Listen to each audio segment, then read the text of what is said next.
car c'était bien d'une animation dont il s'agissait à l'origine. Mais les choses ne vont pas plus loin, si ce n'est que la richesse du personnage, difficile alors à restituer, demandait de s'orienter plutôt vers le live-action.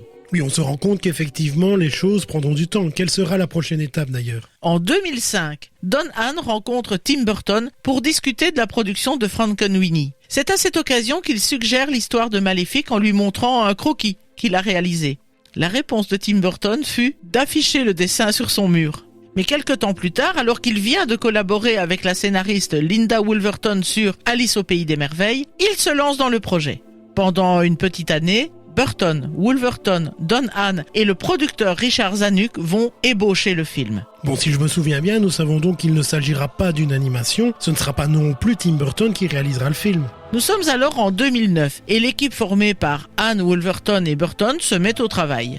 Mais alors qu'il confirmait encore sa présence sur le film en 2010, Tim Burton se retire en 2011 en raison de son travail sur Dark Shadows.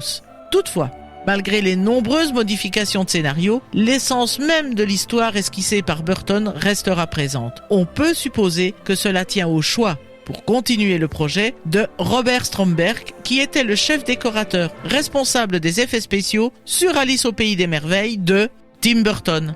Il signera là son premier film en tant que réalisateur et le moins qu'on puisse dire, c'est qu'il s'agit d'un coup gagnant.